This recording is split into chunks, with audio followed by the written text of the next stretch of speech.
The institutions of the European Union listed in Article 13 of Treaty on European Union are the European Council, the Commission, the Council of Ministers, the Parliament, the Court of Justice and the General Court, the Court of Auditors and the European Central Bank. The European Council is now one of the institutions of the European Union and is listed in Article 13 of Treaty on European Union. It was established as a result of informal meetings between the heads of state or government of the member states during the 1970s. Since 1974, it held regular summits. At these meetings, high-level decisions about the future development of the EU are made and disputes between member states, for example over budget contributions, are addressed. The European Council was first given a legal basis by the Single European Act. Article 15 of TEU sets out the tasks of the European Council and states that it is to give political directions to the European Union. It comprises of the heads of state or government of the member states, the President of the European Council, the President of the Commission, the High Representative for Foreign and Security Policy. The TEU provides in Article 15 for an election by qualified majority of a president for a term of 2.5 years, renewable once. In the event of a serious misconduct, the European Council can end the president's term of office in accordance with the same procedure. The role of the president is to prepare and chair meetings of the European Council and represents the Union at his level and does not hold national office. The second institution is the European Parliament. It has gone from being merely a talking shop in 1957 to being a co-legislator along with the European Council and the Commission in many areas of the treaty with real powers of scrutiny and supervision over the other institutions. Note, however, it does not generally have sole power to enact legislation. Even now, it is a less powerful legislator in key areas of Union competence, and the Council remains the principal legislative body for the European Union. The body that was to develop into the European Parliament was initially called the Assembly and was one of the institutions of the ECSC, European Coal and Steel Community.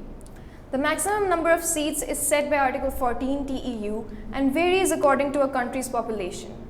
MEPs have the power to approve, amend or reject nearly all EU legislation. They hold the European Commission to account and can force it to resign. The European Parliament also decides on the EU budget and influences how EU money is spent. The European Parliament has been given the power to set up temporary committees of inquiry and to appoint an ombudsman. The European Ombudsman conducts inquiries into cases of maladministration by European Union institutions, bodies, offices and agencies, acting on his or her own initiative or on the basis of complaints from EU citizens. The Ombudsman is elected by the European Parliament for the duration of the parliamentary term. Article 227 of Treaty on Functioning of European Union allows citizens of the EU to petition the Parliament. Any citizen, resident or company with its registered office in the Union may petition the Parliament about matters which concern them directly. The European Court of Justice, in a line of cases that strengthened and consolidated the Parliament's position in the EU legal order, ruled that the Parliament must be consulted when so required by the treaty.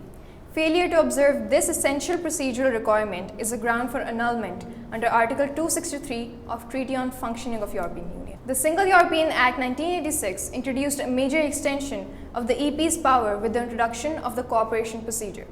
This procedure was significantly extended in scope by the Treaty of Amsterdam. The Treaty of Amsterdam also greatly simplified the co-decision procedure in a way that strengthened the position of the Parliament.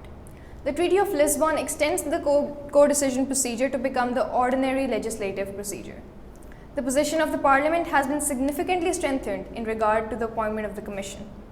The appointment of a Commission as a whole is subject to a vote of approval by the European Parliament. The nominee for the President of the Commission has also to be approved by the Parliament. Under Article 234, Treaty on Functioning of European Union, the European Parliament can, by a two-thirds majority, force the resignation of the Commission as a whole. The Parliament also plays a significant role in the scrutiny of other institutions. The Commission must reply to oral and written questions from the Parliament. Next in line is the Commission, which represents the Union interests. Its role is to propose new policies and initiate legislation. To act as the guardian of treaties, the Commission is the watchdog concerning infringements of Union law. To enact delegated legislation, and to act as the executive of the Union, implementing Union policies and supervising their implementation by the Member States. Next in line is the Commission, which represents the Union interests. Its role is to propose new policies and initiate legislation, to act as the guardian of treaties, to enact delegated legislation, to act as the executive of the Union, implementing Union policies and supervising their implementation by the member state. The number of members of the Commission will correspond to 2/3 of the number of member states, unless the European Council, acting unanimously, decides to alter this number. However, European Council took a decision to the effect that the Commission shall include one national of each member state. The independence of the members of the Commission must be beyond doubt. This is a most important requirement under Article 17 of TEU. They must solely act in the interests of the Union. The President of the Commission is proposed to the European Parliament by the European Council, acting by qualified majority, and this person is then elected by the European Parliament by a majority of its component members.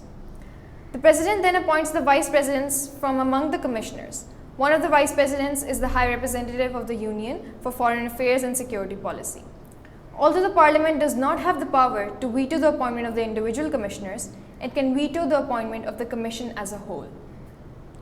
The President of the Commission has an important and influential position, being responsible for policy initiatives, shaping overall Commission policy, coordinating Union policy, etc. The Commission is divided into a number of departments called Directorates General or Services, which are similar to ministries, each covering different areas of policy subject to reorganization and change, such as fisheries, agriculture, transport, energy, research, environment, tax, etc. Let's take a look at the function of the Commission. Under Article 258, Treaty on Functioning of European Union, the Commission is entrusted with the role of investigating violations of the treaties by member states. Where possible, the matter will be resolved informally by negotiation and discussion. Where this is not possible, the Commission may bring the member state before the ECJ. Where a member state does not comply, the court may impose fines. Under Articles 101 and 102, there are provisions governing competition law in the Union. It develops policy and legislates, and it has responsibility for enforcing these provisions against undertakings that are in breach and imposes penalties where appropriate. The Commission has the very important role of initiating legislation. Legislative proposals are drawn up by the Commission. The Commission can legislate unilaterally in a limited number of areas. The Commission also enacts delegated legislation under powers conferred. This accounts for a large proportion of the Union's legislation each year. The Commission represents the EU in its dealings with other states and international organizations. The European Parliament has the power to dismiss the Commission as a whole in a vote of censure under Article 234, Treaty on Functioning of European Union. Next in line is the Council of the EU. The Council represents national interests. It is the main legislative and decision-making body of the Union. It considers legislative proposals from the Commission, and usually acting by qualified majority vote, it decides whether to enact them or not. Under the 1957 Treaty of Rome, it was the key legislative body with power to enact legislation. The Council is composed of representatives of the member states at ministerial level, authorized to commit the government of that member state to specific action. Each government delegates to the Council one of its members according to the matter being discussed at any particular meeting. For example, National Ministers of Agriculture make up the Agricultural Council, and National Ministers of Finance constitute the Economic and Finance Council. Clearly, ministers of the member state governments are busy people. Much of the work in the Council is done by Corper. These are permanently posted senior national officials who address the issues and negotiate on behalf of their governments. There are two levels, Corper 1 and Corper 2. Corper 1 is composed of deputy permanent representatives who look at legislative proposals concerning the environment, social affairs, the internal market, and transport. Corper 2 deals with political and institutional matters, economic and financial affairs, and external relations. Last is the European Central Bank, which manages the euro and frames and implements EU economic and monetary policy. Its main aim is to keep prices stable, thereby supporting economic growth and job creation. What does the ECB do? It sets the interest rates at which it lends to commercial banks in the Eurozone, also known as the Euro area, thus controlling money supply and inflation. It manages the Eurozone's foreign currency reserves and the buying or selling of currencies to balance exchange rates. It also ensures the safety and soundness of the European banking system and authorizes production of Euro banknotes by Eurozone countries.